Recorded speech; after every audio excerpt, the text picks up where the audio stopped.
शिव पार्वती विवाह की कहानी। जब सती के खुद को योगाग्नि में भस्म कर लेने का समाचार शिवजी के पास पहुंचा, तब शिवजी ने वीरभद्र को भेजा।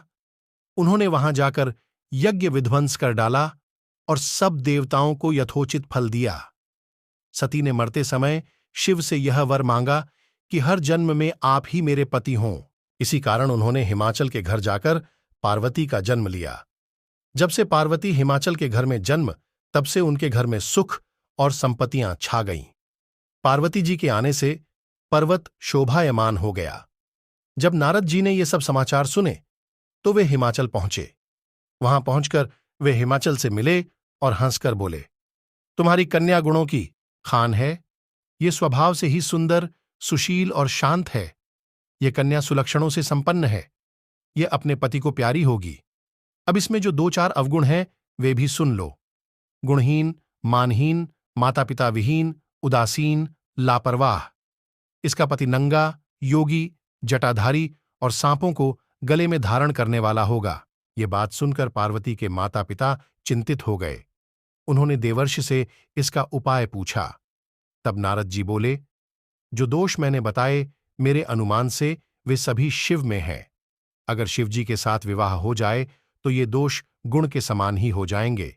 यदि तुम्हारी कन्या तप करे तो शिवजी ही इसकी किस्मत बदल सकते हैं। तब यह सुनकर पार्वती जी की मां विचलित हो गई। उन्होंने पार्वती के पिता से कहा, आप अनुकूल घर में ही अपनी पुत्री का विवाह कीजिएगा, क्योंकि पार्वती मुझे प्राणों से अधिक प्रिय है। पार्वती को देखकर मेनका गला भर आया। पार्वती ने अपनी मां से कहा, मां, मुझे एक ब्राह्मण ने सपने में कहा है कि जो नारद जी ने कहा है तू उसे सत्य समझकर जाकर तप कर। यह तप तेरे लिए दुखों का नाश करने वाला है। उसके बाद माता पिता को बड़ी खुशी से समझाकर पार्वती तप करने गई। पार्वती जी ने शिव को पति रूप में पाने के लिए तपस्या आरंभ की, लेकिन शिव को सांसारिक बंधनों में कदापि रुचि नहीं थी। इसलिए पार्वती जी ने अत्यंत कठोर तपस्या की ताकि शिव प्रसन्न होकर उनसे विवाह कर लें। जब सप्तर्षि सती की परीक्षा लेने गए, सप्तर्षि ने पार्वती से जाकर पूछा, तुम किसके लिए इतना कठिन तप कर रही हो? तब पार्वती ने सकुचाते हुए कहा, आप लोग मेरी मूर्खता को सुनकर हंसेंगे। मैं शिव को अपना पति बनाना चाहती हूं। पार्वती की बात सुनकर सभी आर्षि हंसने लगे और बोले कि तुमने उस नारद का उपदेश सुनकर शिव को अपना पति माना है, जो सब कुछ चौपट। जब सप्तर्षि सती की परीक्षा लेने गए, सप्तर्षि ने पार्वती से जाकर पूछा, तुम किसके लिए इतना कठिन तप कर रही हो? तब पार्वती ने सकुचाते हुए कहा, आप लोग मेरी मूर्खता को सुनकर हंसेंगे। मैं शिव को अपना पति बनाना चाहती हूं। पार्वती की बात सुनकर सभी आर्षि हंसने लगे और बोले कि तुमने उस नारद का उपदेश सुनकर शिव को अपना पति माना है, जो सब कुछ चौपट कर देता है। उनकी बातों पर विश्वास करके तुम ऐसा पति चाहती हो जो स्वभाव से ही उदासीन, गुणहीन, निर्लज्ज, बुरे वेश वाला, बिना घर बार वाला, नंगा और शरीर पर नागों को धारण करने वाला है। ऐसे वर के मिलने से कहो, तुम्हें क्या सुख मिलेगा? अब हमारा कहा मानो, हमने तुम्हारे लिए बहुत अच्छा वर चुना है। हमने तुम्हारे लिए जो वर चुना है वह लक्ष्मी का स्वामी और वैकुंठपुरी का रहने वाला है। तब पार्वती उनकी बात सुनकर बोली, कहाँ है कि मेरा हठ भी पर्वत के ही समान मजबूत है। मैं अपना यह जन्म शिव के लिए हार चुकी हूं। मेरी तो करोड़ जन्मों तक यही जिद रहेगी। पार्वती की यह बात सुनकर सभी आर्षि बोले, आप माया हैं और शिव भगवान है। आप दोनों समस्त जगत के माता पिता है।